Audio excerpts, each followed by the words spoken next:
يعني خندقنا دمركي وحبا قادي وايين إلهي باكوكعي يعني هاس ما يسار تبعان هل هاس ما يسار هاس ما هي هاس ما يسار تاس بس عنيو أكرم قصني سفيق سوق أيه عاوة والله يسهستا فرماتشو إيه قعنت الله لا سوى ذا قلي قعنت النبضي النور قعنت الله سوى ذا قلي dadkii koodonka sanadood 30 sanadood اعترافي وانا لا aqoonsadayay dunidan rabnaayay maanta maxaa ku dambeyseen xamar baa laga amrimiyaa hawada Soomaaliya xamar baa Soomaaliya oo dhan looga taliyaa ninkan ogeyn oo ogow dadka Soomaaliyeed maanta waxay ku baraarugeen ama waqooyi ha joogan ama koonfur ha joogan ama Puntland ha joogan waxay ku baraarugeen saaka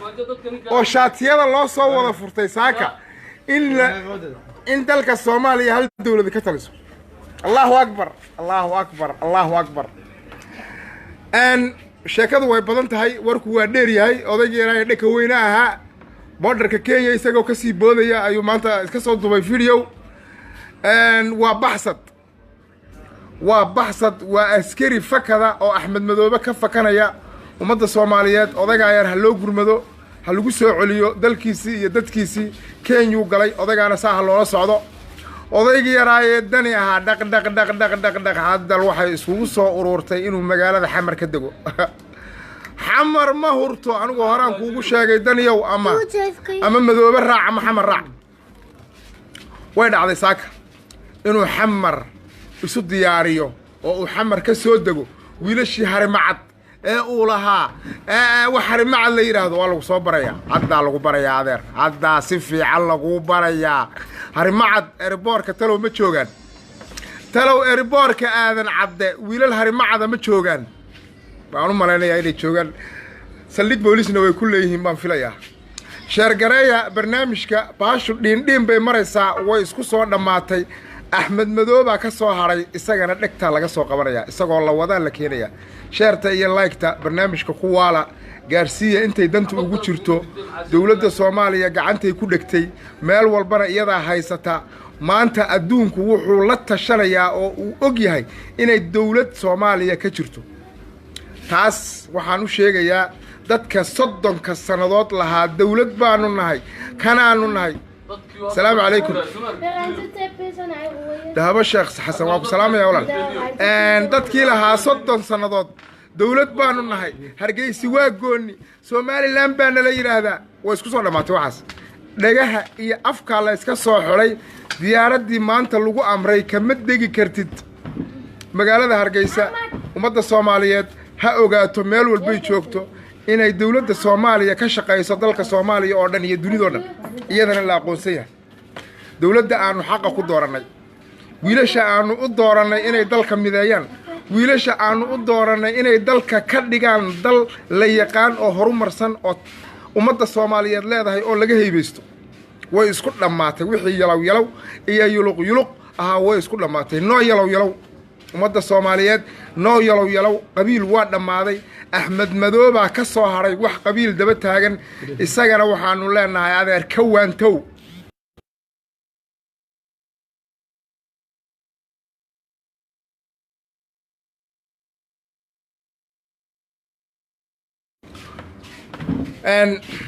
markaan inta idin iraahdo oday yaro juxal la yiraahdo oo wasiirka arrimaha gudaha Soomaaliya ahaan jiray oo xilka laga qaaday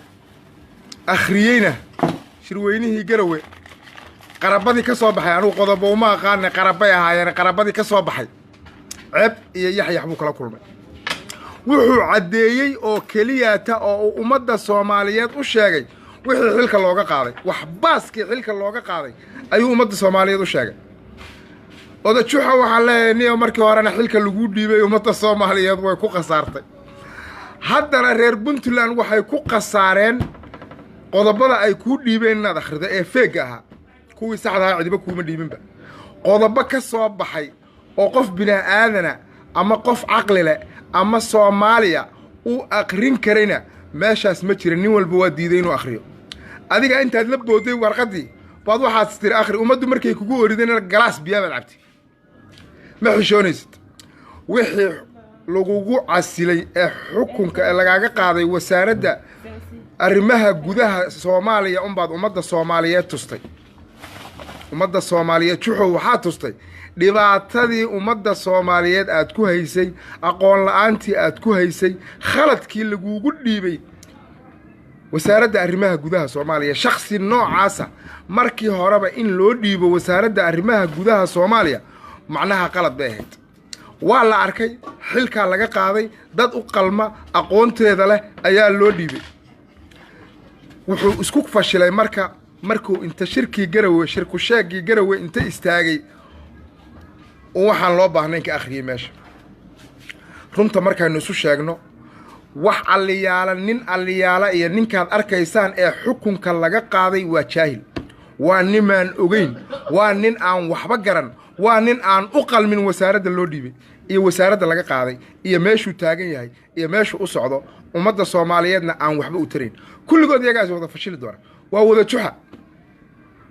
bal umada Soomaaliyeed Ilaahay baan idinku dhaarshay waxa la yiri qodobbaa soo baxay war qodobbada soo baxa waa kuwa wax ogol waxna diida laakiin qodobbo wada negative doorasho qof iyo codad ma dhacayso dawlad goboleedyadii baa la weeraray hebelow baa inta farta laga geliyay wax noocaas waxaas ma qodobbaa bahashan ilaa iyo Cabdirashiid Cali Sharmaarke ay luqta soo qasaysay Cabdirashiid Cali Sharmaarke wiilkiisi Umar Cabdirashiid ayaa haddana Soomaaliya qasaya shalayna isaga qasay shalay wuxuu u dhintay Cabdirashiid Cali Sharmaarke dhibaato oo umada Soomaaliyeed ku waday ayaa wiil Soomaaliyeed halka uga toogtay Umar Cabdirashiid oo aan umada Soomaaliyeed laga qabanin oo halka xabad laga gelin oo jidkii aabihiis maray la marsiina umada Soomaaliyeed ma degayso anigu runta idin sheegaya wallahi ma degayso umada Soomaaliyeed waxa qasaya dhibaatada ku haya waa Umar Cabdirashiid umada Soomaaliyeed ee Umar Cabdirashiid iska qabta dadku ka dhashay oo umada Soomaaliyeed Umar Cabdirashiid ka qabta 30 sanadood oo hadda lagu jiro iyo 30 sanadood oo hore 60 sano 10 sanadood oo aabihiis dalka Soomaaliya luqta saa ugu marayay waa mid marisay in isagana la dilo dalka Soomaaliyana xukun military oo Maxamed Siyaad Barre ku qabsan waa mid dhalisay in dawladda dalka Soomaaliya dawlad military la wareegto waa ninka koosgareey waa maantana wuxuu maleegayaa shirqoolada ugu xunxun ee umada Soomaaliyeed lagu kala dilaayo ee lagu bahdilaayo ee imaaraadka guriga uu ka degan yahay iyo qasriga imaaraadka uu dhaxjiifo sidii habrihii islaameed lagu qabo anigu ma garan karo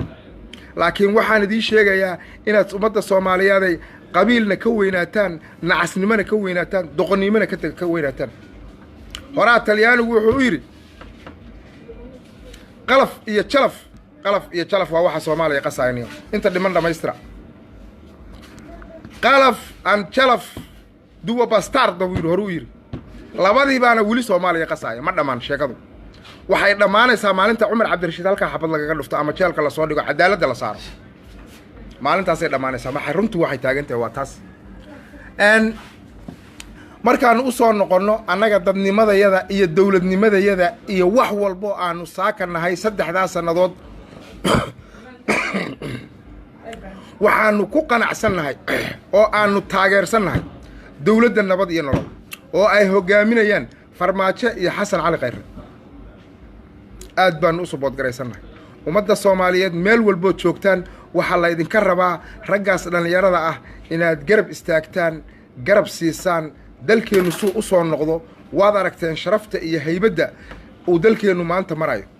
hawada Soomaaliya sida loo controlayo qof walba oo Soomaaliya uu u jeedaa haddaan indhaha la iska tiray Xasan Cali Khayre shalay toole wuxuu aaday Addis Ababa coronavirus baa laga sheegay cudur baa laga sheegay adduunku waa la kala xidhay wuxuu yiri danta dalkayga ka weyn aniga dhimashadayda iyo cudurrada aad ka hadlaysan uu ka degay geesi haliyay ah oo wiil ah dad baa dhaleecaynayay oo lahaa wadan coronavirus ka jiro ayuu ka degay yaa u sheegaysaan waxaas umada Soomaaliyeed wuxuu u qaatay inuu ku dhinto xitaa balse umada Soomaaliyeed shaqada ay u dhiibatay inuu qabto Allahu akbar waanu ku subood garanaynaa waana ku raacsanahay waana u ognahay abaalka uu ummadda soomaaliyeed u galay iyo meesha uu maanta marsiinayo fiifa cali xasan cali khayre waan ku taageersannahay adeer waanu ku taageersannahay ummadda soomaaliyeed oo dhan baa ku taageersan inta kaa soo hor jeedana kalarkaa laga soo wada qabanayaa xabsigaa lasoo wada dhigayaa jidkaad noo furtay baa noo jida waddadaad naga xidhantaad noo furtaana waa noo furanta axmed madoobe soo joog ninkii laga waayo soo jiifaa laga helaa adeer odaygii yaraayee dan iyo beenta kuu sheegayey waa tegey xamar buu ka socdaa xamar buu u socdaa xamar buuna ka degayaa insha allah wixii la doono fartii la doonaana loo dhigayaa galmudugna sidaad ogeyd baa lagu soo kala dhammaaday soomaali inaad sii hor taagnaato wax dhici kara maaha wakhtigaagu waa dhammaaday waxba ha orordi ha dhammaato way isku soo dhammaatay saaxib waa lagu soo qabanayaa markan waano iyo warcelin iyo wadahadal intaba waa diiday laakiin lagu baryi maayo way isku soo dhammaatay abwaan dhiirana afduuban lahaydaa oo kiibnad ku haysan lahaydaa oo askari ka dhigi lahaydaa iyo ku soo guri lahayd wiilal reerkaaga aad dabka soo gelin lahaydaaba al-shabaabnimo way isku dhammaatay axmedow way dhammaatay dhuxullow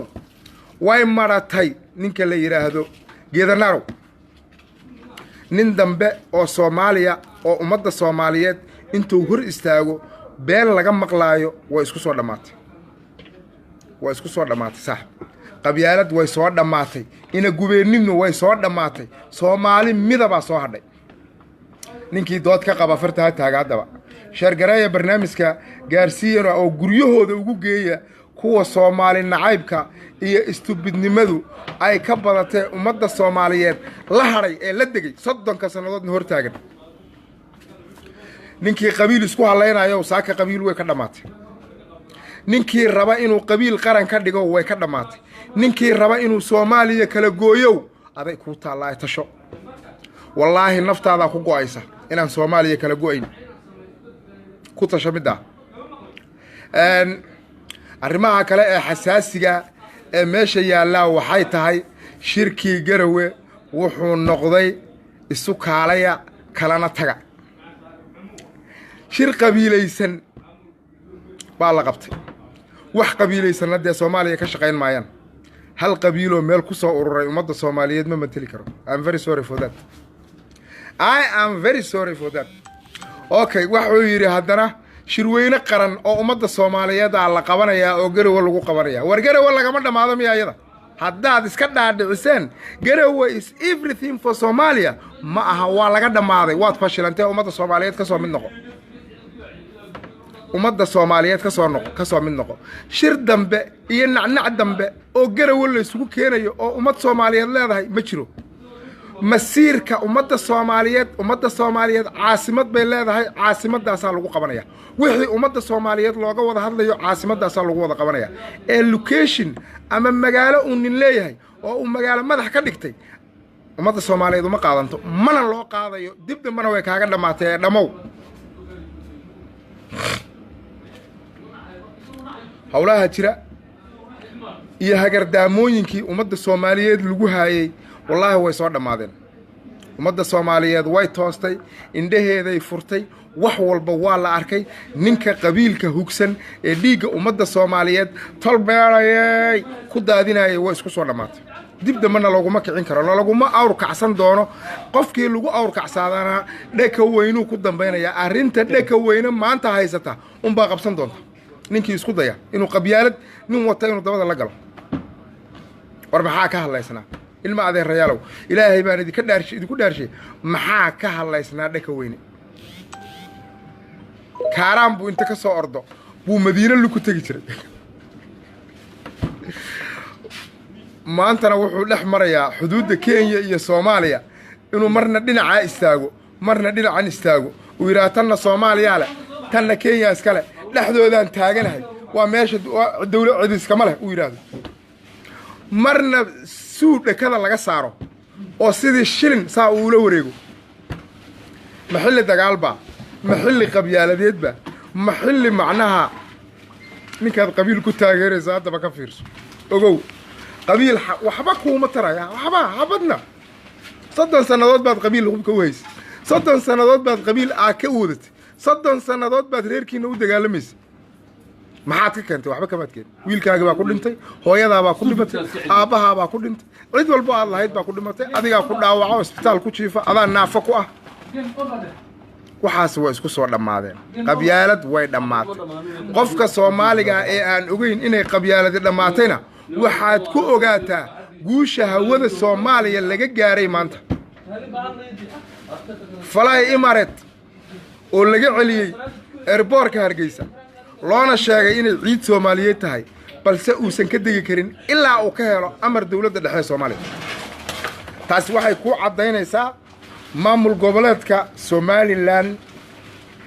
ay ku cadeynaysaa oda Muuse ummadda Soomaaliyeed ee reer Somaliland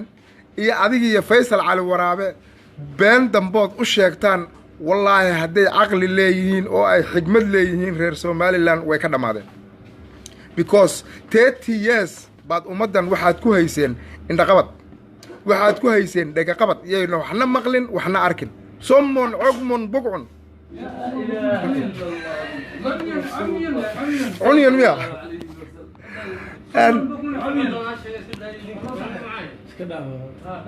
raalli hada qabyaalad way isku dhamaatay reer Somaliland baa meeshii ugu sarreysay qabyaalad gaaray meesha ugu sarreysay 30 sannadood maantana waxay ogaadeen inay ka mid yihiin dawladda federaalka ee Soomaaliya way isku soo dhamaatay marka ninka hadda Puntland horjoogaha u ah ee raba in uu Puntland ka dhigo wadan kale waa ku doqonimo xamar iska dib adeer waad bas socotaa anaa ku ogba inaad xamar tagayso wallaahi laba isma weydiinayso ninka la yiraahdo dani baan la hadlaya in aad aadayso magaalada la yiraahdo Muqdisho caasimadda ummadda Soomaaliyeed inaad aadayso laba isma weydiinayso soco intaysan ka qabowin baasho yey ka qabowin wali waxaan u malanayaa ummadda Soomaaliyeed hal sano iyo xoogaabad xukunka haysaa wax dhiiga iyo dhooqa iyo gacmaha lamaad gelin inaad hadda isdhiibtay kuugu jirtaa kuwa adiga beenta kuu sheegaya ee ay juxa iyo odaygan yare 80 jirka ah ninka la yiraahdo Faroole iyo cimrigiisi gabay iyo ninkan yare la yiraahdo ii sheeg maxaa wixii kala magaciisa ii sheega Umar Cabdirashiid iyo waxaasi been bay kuu sheegayaan adeer ummadda Soomaaliyeed lagama dhama meelna kama aadi kartid wadanka Soomaaliya baa iskala wadanka dalka Soomaaliya Imaaraad ma leh Soomaaliya baa iskala xogaaga lacagtay ku siinayaan ha u arkin inaad ku iibin karto ciidda dalka Soomaaliyeed iyo ummadda Soomaaliyeed badaheeda iyo dekedeeda inaad ku iibin karto marna ha u malayn waad u xurmaysaa hadday dantu ku joogtaa ummadda Soomaaliyeed xogaa xil bay wali ku haysaa hadiiba lagu leeyahay xamar imow iska saad runa ha u malaynin markii uu kulahaa ninka la yiraahdo magaciisa baa iga maqane diyaaradii xamar timaadaba adaa laga fiiriyaa culayska iyo pressureka lagu saaray baa loo fiil gareynayay inaad xamar ka soo degi doonto welina kor baa loo fiirinayaa sababtoo ah culays baa ku saaran adaydan kuugu jirtaa inaad xamar ka soo degto ha u arkin inay dawladdu jilicsan tahay ha u arkin ummadda Soomaaliyeed inay liidato ha u arkin ummadda Soomaaliyeed inay adiga ka baqayso ha u arkin ummadda Soomaaliyeed inay adiga danka leedahay kaama laha danta adiga aadan lahayn ummadda Soomaaliyeed kaama leh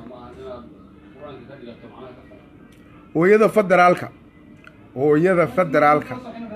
inta sanadood eed lahaydeen hooyada federaalka waxba kama jiraan hooyadaas hooyo Imaaraadka iyo Kenya ay qabaan anaga hooyo noomaha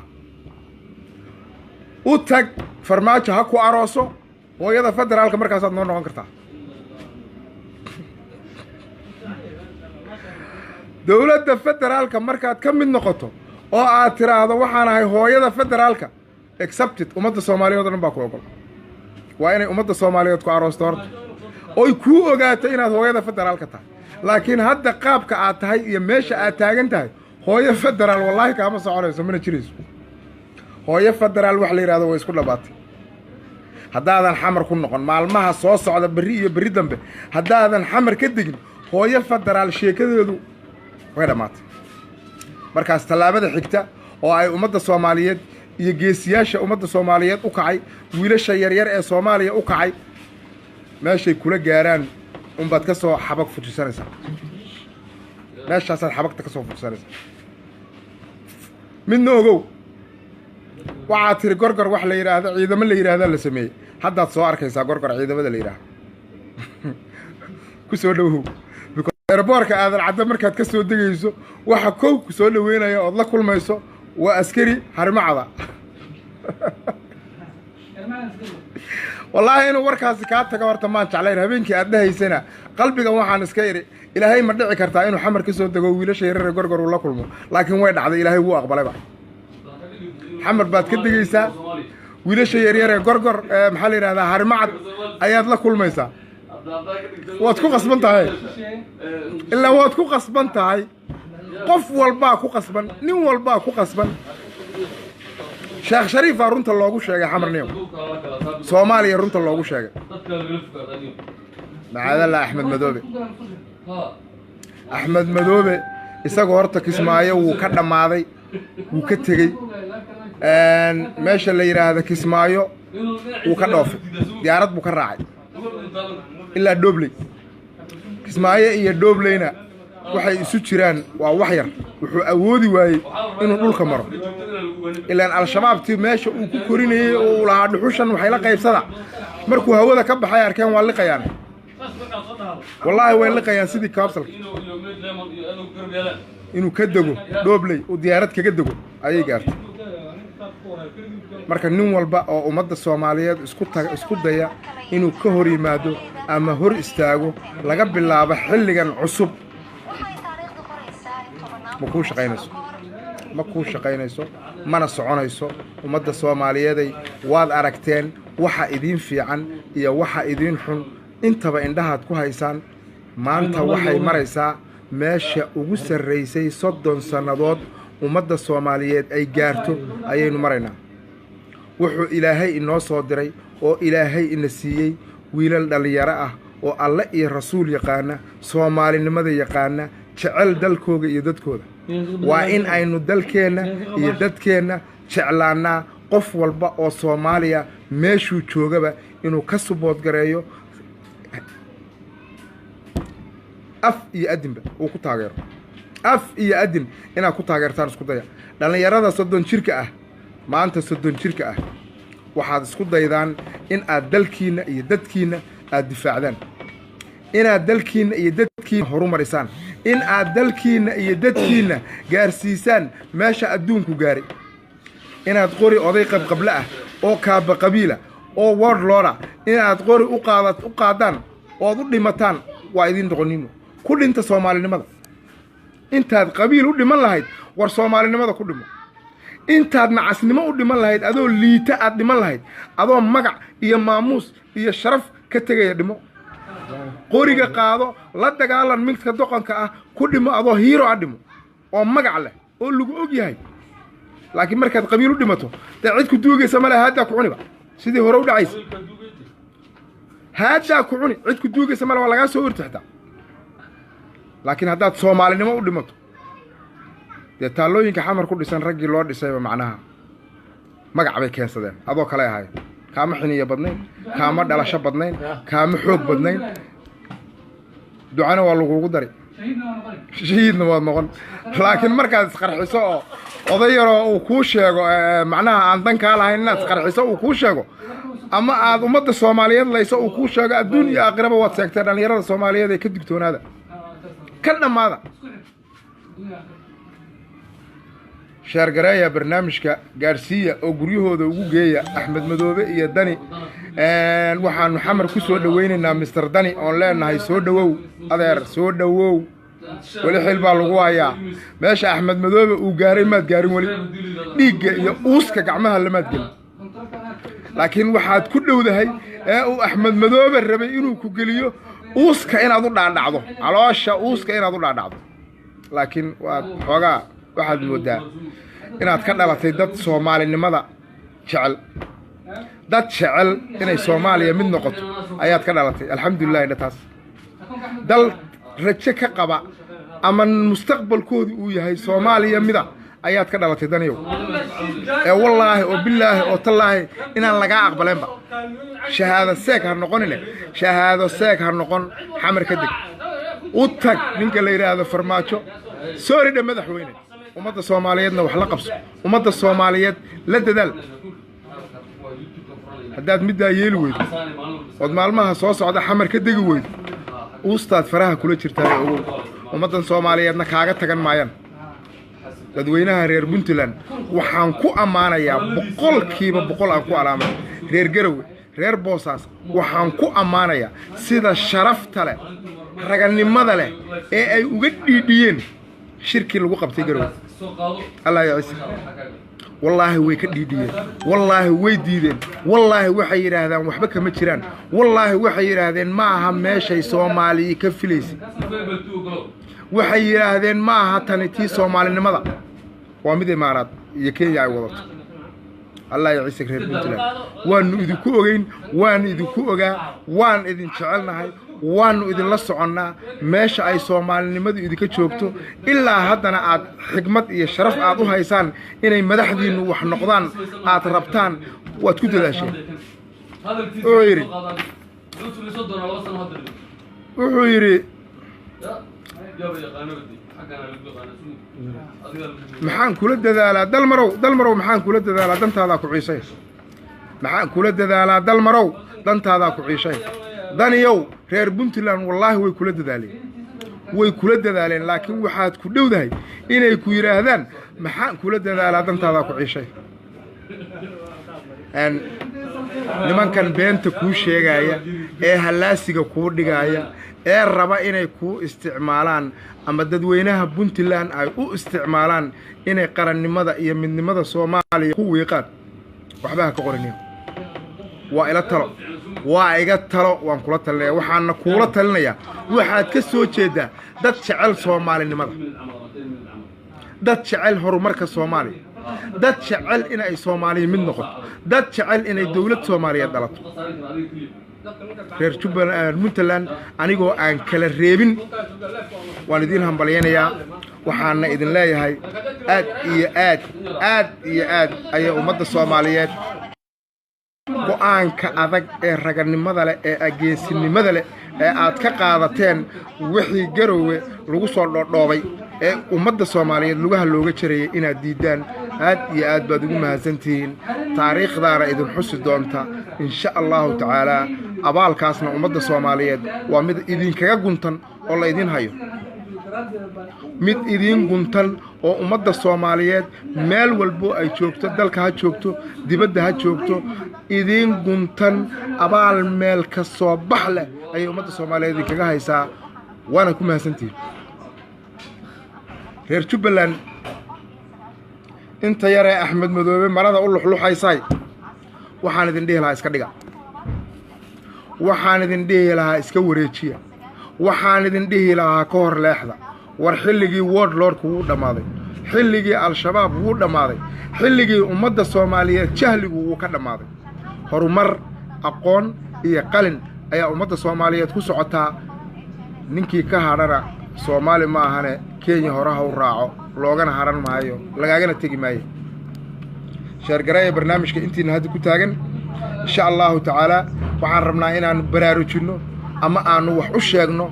wiilasha yaryar ee ummadda soomaaliyeed ee ubadkanaga ah inaannu wax u sheegno ogeysiinno waxay soomaalinimadu tahay ogeysiinno wixii la soo maray shalay annaga haddii nala isticmaalay oo naloo isticmaalay inaannu dalkayaga iyo dowladdayadii xilligaan noo dhisnayd aannu duminno waryaan laydiin isticmaalay waryaan been dhan oo dhisan oo libaaxyada afrika loo yaqaano baannu carabka saarnay naloo sheegay keliyaata nalagu yidhi keliyaata nalaga dhaadhiciyey keliyaata jannadaba inay nooga hadhay maalintaannu maxamed siyaad barre iska wareejinno intaasaa jannada idinkaga hadhay qof walboo soomaaliya afkaa waxaa loogu shubayaa tuba casiira tuba caana tuba subaga tuba saliida nooca doonta afka lagaa gelinaya maxaanu ka dhaxalnay waxaannu ka dhaxalnay burbur qax cudurro dhibaatada inta adduunka dhibaato taalla oo 30 sano ah ayaanu ka dhaxalnay hadda waxaanu raadinaynay nolol iyo horumar maanaan ogeyn waxa aanu duminayno inuu horumarkii ahaa maanaan ogeyn inuu horumarkii ahaa waxaanu ku tumanayno maanaan ogeyn inay ahayd sharaftii ummadda Soomaaliyeed waxa aanu ku tumanayno oo aanu la dagaalamayna sharaftii ummadda Soomaaliyeed ee tahay maanaan ogeyn inay ahayd sharaftayada maanaan ogeyn waana loo sheegay raggii noo sheegay qaar ka mid ah haddaan idiin sheego Cabdullaahi Yuusuf Caydiid Cali Mahdi raggaasay ahayd raggii noo sheegay maxaanu ka dhaxalnay inayna isticmaaleen nagu taajireen dantoodii naga gaareen maanta marka ayaan idin kala isticmaal wiilka dhalinyarada ah ee mustaqbalka leh ee future kale ee dadnimada leh ee xil adduunka ka raba ama sharaf ka rabo ka yeelin ka diida ka dhamaada diida annaga nagu haleegan waxaas laga raali ahaada waxa idin baray wiilasha 30 sano jirow waa qorigii aan Cali Mahdi u qaadnay oo aan dawladda Maxamed Siyaad Barre kula dagaalameynay ka raali ahaada laakiin isdaba qabta ha ka yeelina dawladda maanta jirta la duminaya qofkii ku yiraahdo adigu xabad isku dhufo ku dhah markuu isagu xabad isku dhufto isagu markuu madooba xabad isku dhufto marka la dagaalamo dawladda haduu isku dhufan waayna de ka dhamaado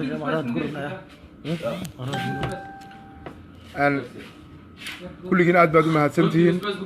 maqrib baa la gaaray waa xilligii salaada maqrib baa la galayaa assalaamu calaykum waraxmatullaahi wabarakaatuhu waad mahadsantihiin barnaamijka ii sheer gareeya